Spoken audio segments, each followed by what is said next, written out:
Bismillahirrahmanirrahim. Assalamu alaikum dear student.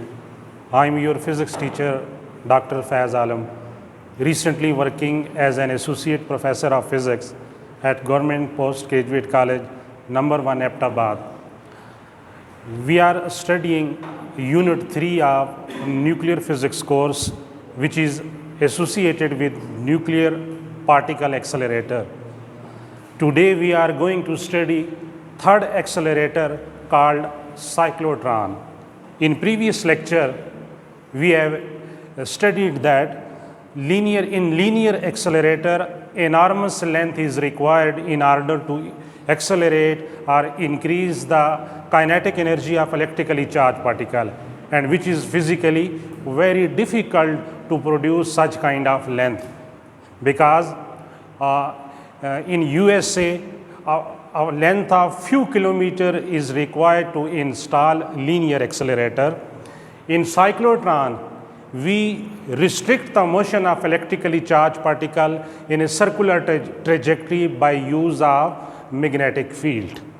How this work? What will be the principle, construction and working of a cyclotron? Let's proceed further. As far as their statement is concerned, its statement is same as we have discussed in general particle accelerator, a device used to accelerate or increase the kinetic energy of electrically charged particle is called cyclotron. Principle: it works on the principle of combined electromagnetic field for the motion of charged particle, या deflection of charged particle in a combined electromagnetic field be the basic principle of cyclotron. Construction: in this particular accelerator, we have two D-shaped hollow metal boxes, which is connected with radio frequency oscillator, whose potential may vary from 10 kV up to 100 kV, 10 kilovolt up to 100 kilovolt. And the entire arrangement, these two hollow metal boxes in the form of D shape, is enclosed in a long vacuum chamber. A magnetic field is applied either into the plane of board or out of the plane of the board. यानी इसमें ऐसा है कि हमारे पास metals की 2D shape boxes हैं, हालो boxes, जिसको हमने रेडियो फ्रीक्वेंसी ऑसिलेटर या एसी सोर्स से अटैच किया है, जिसका पोटेंशियल वेरी करता है 10 kV टू 100 kV। 10,000 वोल्ट से लेके 100,000 वोल्ट तक आप एक्सेलरेटिंग पोटेंशियल अप्लाई कर सकते हो। याद रख लीजिए, वेरिइंग पोटेंशियल है, ऑसिलेटिंग पोटेंशियल है, यानी पोलैरिटी क्या होगी, चेंज होगी इसके अंदर।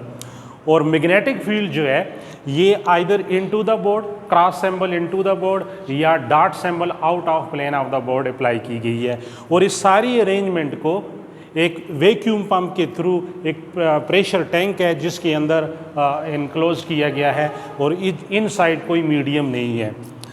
और लास्ट में इसकी कंस्ट्रक्शन में यहाँ पर ये डिफ्लेक्टिंग प्लेट्स हैं। जब हमारा चार्ज पार्टिकल सर्कुलर ट्रेजेक्ट्री में एक सूटेबल एनर्जी गेन कर लेगा, हम उसको टारगेट या स्पेसिमेन पे फॉल करेंगे, तो हमें डिफ्लेक्टिंग प्लेट चाहिए कि उसके सर्कुलर पाथ को वो डिफ्लेक्ट करे और डिज़ायर टारगेट और स्पेसिमेन पे जाके फॉल करे, और आपका रिक्वायर्ड टारगेट जो है वो फुलफिल हो। यानी कोई इंड्यूस न्यूक्लियर रिएक्शन हो, आर्टिफिशियल रेडियोएक्टिविटी हो सकती है, कोई न्यू पार्टिकल की डिस्कवरी हो सकती है, कोई न्यूक्लियर रिएक्शन करवा के enormous amount of energy obtain की जा सकती है, या कोई भी पार्टिकल जो है न्यूक्लियस से एमिट आउट हो सकता है, either proton, neutron, alpha particle और मे भी कोई और पार्टिकल्स जो है। ये तो थी इसकी कंस्ट्रक्शन।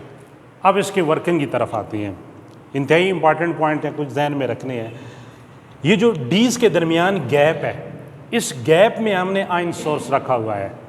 कौन सा आयन सोर्स रखा हुआ है? जनरली साइक्लोट्रॉन को हम प्रेफर्ड करते हैं प्रोटॉन, अल्फा पार्टिकल, ड्यूट्रॉन या कोई भी पॉजिटिव आयन लाइटर एलिमेंट का, किसी भी लाइटर एलिमेंट के पॉजिटिव आयन को एक्सेलरेट करने के लिए। इलेक्ट्रॉन के लिए हम बीटाट्रॉन यूज़ करते हैं, वो नेक्स्ट एक्सेलरेटर आएगा बाद के लेक्चर में। आयन सोर्स से लेट्स सपोज हमारे पास एक पॉजिटिवली चार्ज पार्टिकल प्रोड्यूस्ड हुआ, तो उस वक़्त जो रेडियो फ्रीक्वेंसी ऑसिलेटर था, जिसको आपने 2 हालो डीज के साथ अटैच किया हुआ है, बॉटम डी का पोटेंशियल पॉजिटिव था और अपर डी का पोटेंशियल नेगेटिव था। तो गैप में एक मैसिव किस्म का इलेक्ट्रिक फील्ड डेवलप होगा इस डायरेक्शन में, पॉजिटिव से नेगेटिव की तरफ। और एक पॉइंट यहाँ पर बहुत इंपॉर्टेंट है कि ये जो 2 हालो डीज हैं ये मेटल्स की हैं, तो इनसाइड इलेक्ट्रिक फील्ड हालो डीज के अंदर क्या होगी, 0 होगी, just like in case of linear accelerator. क्योंकि वो लेंथ वाइज आपने लिए थे प्रीवियस लेक्चर में, वो भी सिलेंड्रिकल ट्यूब थी मेटल्स की, तो उनके इनसाइड भी इलेक्ट्रिक फील्ड क्या थी, 0 थी। तो यहाँ पर भी दोनों हालो डीज के इनसाइड इलेक्ट्रिक फील्ड क्या है, 0 है। लेकिन जो गैप है, it mean charge particle gap के अंदर क्या होगा, एक्सेलरेट होगा। एक्सेलरेशन जो गेन करेगा या जो काइनेटिक एनर्जी गेन करेगा वो डीज के गैप में होगा। क्यों कि नीचे वाली डी पॉजिटिव है, ऊपर वाली डी नेगेटिव है। कुछ टाइम बाद ऊपर वाली डी पॉजिटिव और नीचे वाली डी नेगेटिव हो जाएगी, फील्ड की डायरेक्शन रिवर्स हो जाएगी। पहले अपवर्ड है तो आफ्टर हाफ साइकिल डीज की पोलैरिटी चेंज होगी तो फील्ड डाउनवर्ड डायरेक्शन में होगी। तो इसमें इलेक्ट्रिक फील्ड का रोल जो है ऐसा होगा जैसे ऑसिलेटिंग पेंडुलम होता है कि अप डाउन ऑसिलेट करता है ये। That is why it is called an oscillating electric field. Oscillating electric field ये बहुत ही इंपॉर्टेंट पॉइंट है। तो इस गैप में हमारा चार्ज पार्टिकल क्या हो रहा है, काइनेटिक एनर्जी गेन कर रहा है, एक्सेलरेट हो रहा है। अब क्वेश्चन ये आ गया कि मैग्नेटिक फील्ड का रोल क्या है। मैग्नेटिक फील्ड का रोल ये है कि जो ही पार्टिकल डी के अंदर एंटर होगा इलेक्ट्रिक फील्ड स्विच ऑफ हो जाएगी, यानी इलेक्ट्रिक इफेक्ट जो है चार्ज पार्टिकल के ऊपर ख़त्म हो जाएगा। और मैग्नेटिक इफेक्ट, मैग्नेटिक फील्ड तो अप्लाई की हुई है आपने नॉर्मल डायरेक्शन में, यानी direction of magnetic field act normal to the motion of charge particle. अगर चार्ज पार्टिकल यूं जा रहा है तो मैग्नेटिक फील्ड की डायरेक्शन या तो ये out of plane of board या इन टू द बोर्ड है। तो दोनों सूरतों में एंगल क्या बन रहा है, 90 डिग्री। तो जब कोई भी इलेक्ट्रिकली चार्ज पार्टिकल 90 एंगल पे यानी नॉर्मल कंडीशन पे मैग्नेटिक फील्ड में एंटर होगा तो उसमें मैग्नेटिक फोर्स एक्ट होगी और ये मैग्नेटिक फोर्स उस चार्ज पार्टिकल को कंपेल करेगी सर्कुलर ट्रेजेक्ट्री में। तो क्योंकि ये सेमी सर्कुलर हालो डीज हैं तो हर डीज के अंदर जो चार्ज पार्टिकल पाथ अडॉप्ट करेगा वो सेमी सर्कुलर पाथ होगा। तो मैग्नेटिक फील्ड का पाथ सिर्फ चार्ज पार्टिकल को क्या करना है, सर्कुलर ट्रेजेक्ट्री प्रोवाइड करना है। और ऑसिलेटिंग इलेक्ट्रिक फील्ड का काम क्या है, उसको एक्सेलरेट करना। लेकिन एक्सेलरेट इस तरह करेगा कि उसकी स्पीड क्या होती जाएगी, इंक्रीज होगी। अब कैसी होगी, इस पॉइंट को हमने समझा है वर्किंग में।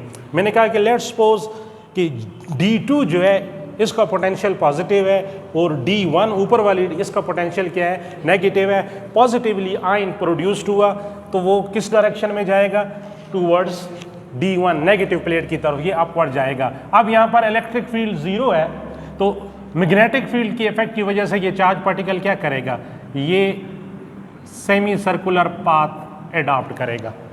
जो ये सेमी सर्कुलर पाथ इस तरह अडॉप्ट करेगा तो कितना टाइम इसने पास किया, the time taken by positively charge particle in either of the D is equal to half of the cycle of the oscillating source, half of the cycle of radio frequency oscillator. यानी radio frequency oscillator के half period के equal ये time pass करेगा या consume करेगा with in the D.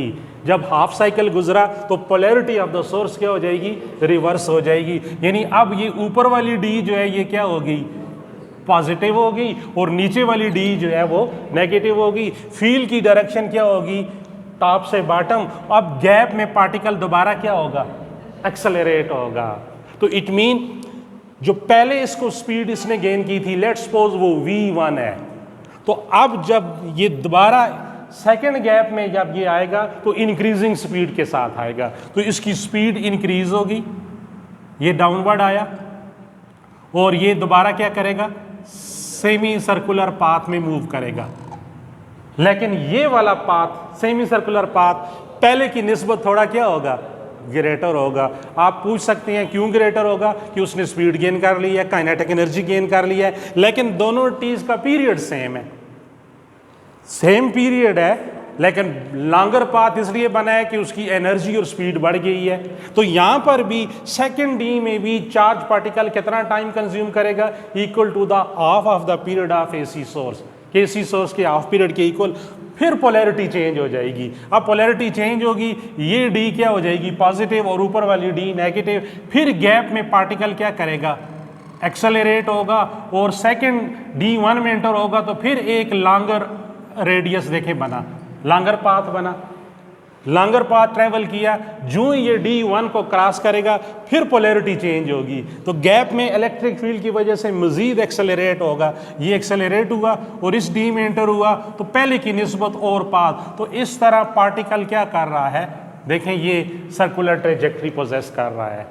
तो हर circular trajectory में उसकी स्पीड जो है, याद रख लो वो कांस्टेंट है, लेकिन गैप के अंदर उसकी स्पीड क्या है, इंक्रीज हो रही है। गैप में स्पीड इंक्रीज हो रही है, एनर्जी भी इंक्रीज हो रही है, लेकिन जो सेमी सर्कुलर पाथ में जो सर्कुलर ट्रेजेक्ट्री है, रेडियस बढ़ता जा रहा है। क्योंकि पहले ये पूरा एक सर्कल बनाए ना, पहले सर्कल का रेडियस कम था, दूसरे सर्कल का रेडियस उससे ग्रेटर है, तीसरे सर्कल का रेडियस उससे ग्रेटर है। तो हमने क्या कि ये जो साइक्लोट्रॉन था, बेसिकली मैं स्टार्ट में भूल गया, 1932 में लॉरेंस और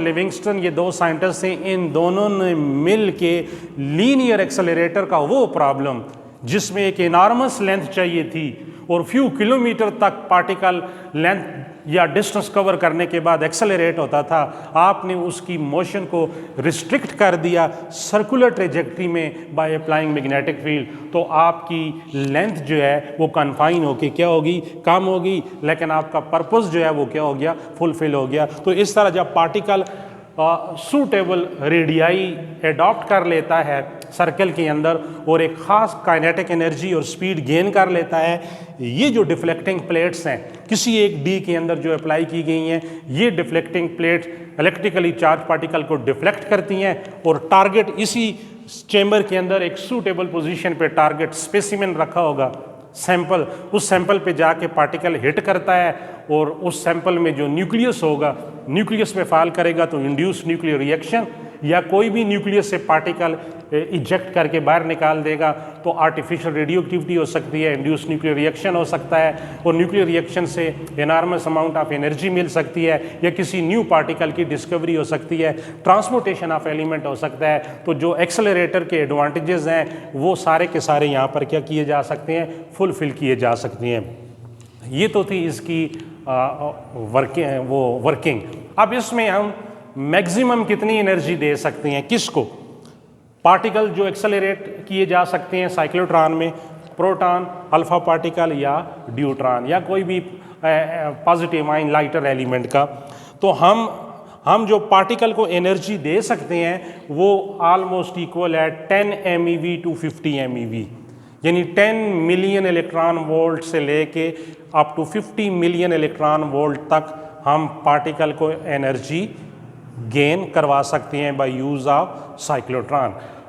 अब इसकी जो थोड़ी सी मैथमेटिक्स है, ये जितनी थ्योरेटिकल डिस्कशन की है या वर्किंग की है, इसको मैथ के साथ जो है ना सिंक्रोनाइज करते हैं।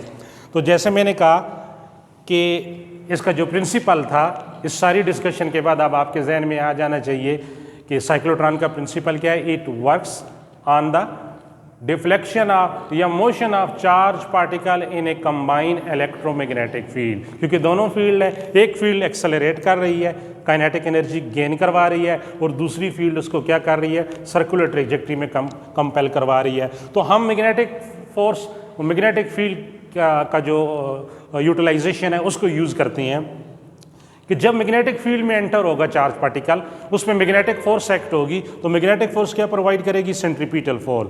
तो centripetal force can be provided by the action of magnetic force. तो आपने कहना है Fm is equal to Fc, यानी magnetic force provided centripetal force. तो मैग्नेटिक फोर्स क्या है, QVB sine of theta, theta 90 है, साइन 91, तो QVB centripetal force mv² bye r। तो इसमें v दोनों तरफ से कैंसिल कर लें और r को लेफ्ट साइड पे ले जाएं, Q B R is equal to M V, तो आपके पास इक्वेशन 1 आ जाती है। तो ये जो इक्वेशन 1 में राइट साइड पे एम वी है, this is linear momentum of electrically charge particle. अगर प्रोटॉन है तो आप प्रोटॉन का लीनियर मोमेंटम कैलकुलेट कर सकते हैं, अल्फा पार्टिकल है तो उसका लीनियर मोमेंटम, ड्यूट्रॉन है तो उसका लीनियर मोमेंटम। तो इक्वेशन 1 से v की वैल्यू निकालें, स्पीड, तो v के साथ जो m है इसको डिवाइड कर लें, तो v equal to Q B R by M, this is equation 2। ये हमारे पास लीनियर स्पीड आ जाएगी पार्टिकल की।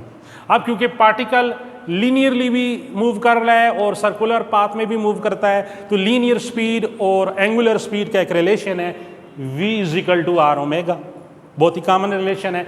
तो दोनों स्पीड इक्वेशन 2 और 3 को कंपेयर करें, तो comparing 2 and 3, R omega Q B R by M, तो यहाँ से r और r कैंसिल हो जाएगा, omega Q B by M, omega angular speed है, तो एंगुलर स्पीड की definition rate of change of angular displacement, angular displacement divided by time, तो डेल्टा थीटा एंगुलर डिस्प्लेसमेंट है डिवाइडेड बाय टाइम पीरियड। तो एक complete round trip में delta theta कितना बनेगा, 2 पाई, तो हम ये वैल्यू डालेंगे 2 pi divided by T, Q B by M, cross multiply करें 2 पाई एम, तो टी इस तरफ आएगा, Q B into capital T, तो यहाँ से टी की वैल्यू निकाल लें, पीरियड जो है, तो time period 2 pi M divided by Q B, तो this is time period of any positive ion in cyclotron.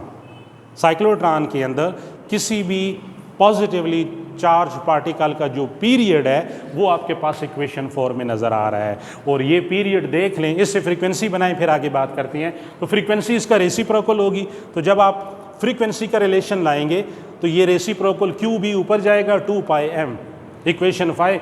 इसको एक बड़ा फेमस नाम दिया गया है कि this is called cyclotron frequency, क्योंकि इसकी निस्बत जो है ना, बेसिकली ये इलेक्ट्रिकली पॉजिटिवली चार्ज पार्टिकल की फ्रीक्वेंसी है, लेकिन साइक्लोट्रॉन एक्सेलरेटर के अंदर है, इसलिए इसकी निस्बत से इसको क्या नाम दिया जाता है, साइक्लोट्रॉन फ्रीक्वेंसी। तो आप देखती है कि ये जो साइक्लोट्रॉन फ्रीक्वेंसी है ये किस पर डिपेंड कर रही है, Q divided by M, charge to mass ratio of particles. कि आपका प्रोटॉन है तो प्रोटॉन की चार्ज टू मास रेशो, अगर आपका अल्फा पार्टिकल है तो उसकी चार्ज टू मास रेशो, और मैग्नेटिक फील्ड बी पे डिपेंड कर रही है।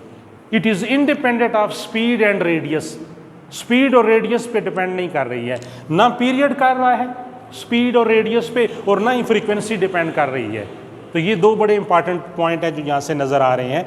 अब हमारा जो अल्टीमेट ऑब्जेक्टिव है वो तो एनर्जी के साथ है कि एनर्जी कितनी गेन हुई है। देखिए आपके पास स्पीड इक्वेशन 2 में मौजूद है, तो kinetic energy half M V square, तो v की वैल्यू इक्वेशन 2 से यूजिंग 2 in 6, तो kinetic energy half M V square, तो v की जगह क्या आएगा, q square B square R square divided by m square, तो एक m से कैंसिल होगा, तो q square B square R square, ये 2 और एक m 2m रह जाएगा। तो यहाँ पर क्या पता चला, अगर चार्ज, क्योंकि कोई एक पार्टिकल लेट्स सपोज प्रोटॉन है तो उसका चार्ज कांस्टेंट होगा, और कांस्टेंट मैग्नेटिक फील्ड आपने अप्लाई की हुई है, B कांस्टेंट है, मास भी प्रोटॉन का कांस्टेंट है, तो R क्या हो रहा है, वेरी कर रहा है ना, तो energy is proportional to square of R। देखिए मैंने जो वर्किंग बताया था कि हर आने वाला सर्कुलर पाथ का रेडियस प्रीवियस पाथ की निस्बत क्या है, ग्रेटर है। क्यों ग्रेटर है, कि पार्टिकल की स्पीड क्या हो रही है, इंक्रीज हो रही है। जब स्पीड इंक्रीज हो रही है तो एनर्जी भी क्या होती है, इंक्रीज होती है। तो देखिए मैथ ने इंसाफ कर दिया, मैथ खुद बता रहा है कि energy gain by electrically charge particle is proportional to square of radius of particle in either of the D, in both Ds कह लें, क्योंकि दोनों डीज के अंदर उसका पूरा सर्कल बनता है, तो ये इसकी प्रोपोर्शनल है। तो इस तरह पार्टिकल आपका जो है ना वो एक्सेलरेट होगा और उसकी एनर्जी रेडियस के साथ इंक्रीज होती जाएगी। बहुत सारे एडवांटेजेस आपने देख लिए, आप लीनियर मोमेंटम कैलकुलेट कर रहे हो, आप charge to mass ratio calculate कर रहे हो, आप स्पीड कैलकुलेट कर रहे हो, आप डिफरेंट रेडियाई कैलकुलेट कर रहे हो इस साइक्लोट्रॉन को यूज़ करते हुए, और पार्टिकल की एनर्जी को 10 MeV से 50 MeV तक इंक्रीज़ करवा रहे हो, और कोई भी अपना पर्पस फुलफिल कर सकते हो जो मैंने स्टार्ट में बताया है, induce nuclear reaction, artificial radioactivity, whatever, लेकिन एक डिसएडवांटेज है बड़ा स्फीयर किस्म का। वो डिसएडवांटेज क्या है? जब पार्टिकल दोनों इलेक्ट्रोमैग्नेटिक फील्ड के कंबाइन इफेक्ट की वजह से सर्कुलर पाथ में मूव करता है और ऑसिलेटिंग इलेक्ट्रिक फील्ड वेरी करती है, तो पार्टिकल एनर्जी गेन करता जा रहा है। एनर्जी गेन करने से मुराद ये है कि स्पीड इंक्रीज कर रहा है। जब स्पीड इंक्रीज करेगा तो एक स्टेज ऐसे आएगी कि उसकी स्पीड बढ़ते बढ़ते रिलेटिविस्टिक अप्रोच या रिलेटिविस्टिक लिमिट को क्रॉस कर जाएगी। When the speed of the accelerating particle is comparable to the speed of light, then relativistic effect may take place. relativistic effect से क्या होगा? पार्टिकल का मास इंक्रीज हो जाएगा। जब पार्टिकल का मास इंक्रीज होगा तो उसका टाइम भी इंक्रीज होगा। जब टाइम इंक्रीज होगा, it takes longer time to travel in either of the D, कि ये लॉन्ग टाइम लेगा। लेट्स सपोज मैंने कहा था ना कि जब ये D1 को क्रॉस करेगा पोलैरिटी रिवर्स हो जाएगी। इसने लॉन्गर टाइम लिया, पोलैरिटी पहले से रिवर्स हो गई। ये पॉजिटिव पार्टिकल है, नीचे वाली D पॉजिटिव है और पार्टिकल यहां आ गया है क्योंकि इसकी रिलेटिविस्टिक इफेक्ट की वजह से टाइम क्या हो गया है? इंक्रीज हो गया है। अब जब ये नीचे आएगा तो गैप में नीचे वाली D पॉजिटिव है, पार्टिकल पॉजिटिव है, तो फील्ड की डायरेक्शन अपवर्ड है, तो ये डिसेलरेट होगा ना, रिपल्शन होगी ना, क्योंकि फील्ड डायरेक्शन अपोजिट है इसके। तो इस तरह उसकी एनर्जी और एनर्जी क्या होती जाएगी? कम होती जाएगी। और एक बड़ा सीवियर प्रॉब्लम ये होगा, आउट ऑफ फेज हो जाएगा। फेज कंडीशन ये है कि पार्टिकल ऑफ सर्कुलर पाथ किसी भी डी के अंदर ट्रेवल करे, जो वो डी में से अपने आप को रिलीज करेगा, डी को छोड़ेगा, पोलैरिटी को रिवर्स हो जाना चाहिए साइमल्टेनियसली। यानी ये सर्कुलर पाथ ट्रेवल किया, यहां पहुंचा, पोलैरिटी रिवर्स होगी, पोलैरिटी रिवर्स होगी, नीचे आया, सर्कुलर पाथ लिया, जो इस डी को रिलीज करेगा नीचे वाली को, फिर पोलैरिटी रिवर्स हो जाए। इस कंडीशन को कहते हैं सिंक्रोनाइजेशन। सिंक्रोनाइजेशन बहुत ही इंपॉर्टेंट पॉइंट है। और पार्टिकल एसी सोर्स के पीरियड के साथ क्या रहता है? सेम फेज में रहता है। लेकिन जब टाइम इंक्रीज हो जाएगा मास के बढ़ने से, रिलेटिविस्टिक इफेक्ट की वजह से, तो फिर ये आउट ऑफ फेज हो जाएगा। सिंक्रोनाइजेशन की कंडीशन क्या हो जाएगी? वायलेट हो जाएगी। तो आपका particle enormous amount of energy increase नहीं कर सकता। इस चीज़ को मैंने मैथमेटिकल लैंग्वेज में आपके सामने डिसएडवांटेज को लिया है कि कैसे ये सामने आएगा। ये बड़ा क्रिस्टल क्लियर आंसर है। तो ये डिसएडवांटेज है, ज़रा गौर करें। किसी भी डी के अंदर जो पीरियड है पार्टिकल का, यानी the time taken by the particle in either of the D is equal to half of the time of AC source T/2। अब T की वैल्यू आपके पास ये है, equation 4, 2πm divided by QB। तो ये इक्वेशन 4 की वैल्यू इधर डालें, 2πm डिवाइडेड बाई QB, और ये नीचे वाला 2 से कैंसल, और m की वैल्यू रिलेटिविस्टिक, आइंस्टाइन का रिलेटिविस्टिक मास एनर्जी रिलेशन जो है ना, रिलेटिविस्टिक मास इफेक्ट जो है, increase in mass, m equal to m0 1 minus v square over c square under root. तो ये वैल्यू इधर डाल दें तो t इज इक्वल टू, अब 2 कैंसिल हो गया है, t equal to pi by Q B into m की जगह क्या आएगा? m0 divided by 1 minus v square over c square.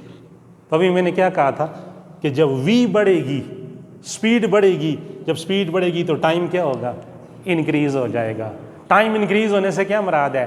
Particle will take longer time in either of the D.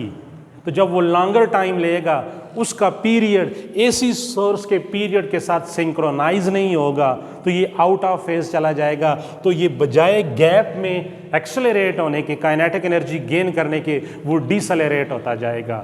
तो ये प्रॉब्लम जो है, अगर हम इलेक्ट्रॉन को एक्सेलरेट करवाते हैं तो इलेक्ट्रॉन के केस में भी ये प्रॉब्लम आ रहा है। और at very high energy, even positive charge particle proton के केस में भी साइक्लोट्रॉन के अंदर ये सिंक्रोनाइजेशन कंडीशन के वायलेट होने का प्रॉब्लम पेश आ रहा है, जिसको हमने क्या करना है? ओवरकम करना है। तो इसको ओवरकम करने के लिए साइक्लोट्रॉन के अंदर एक मॉडिफिकेशन की गई है जिसका नाम है सिंक्रो साइक्लोट्रॉन।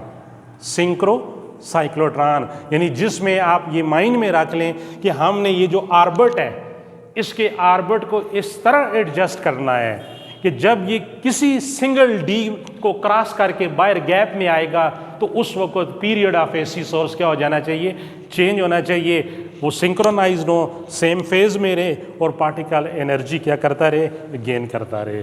तो this is all about cyclotron.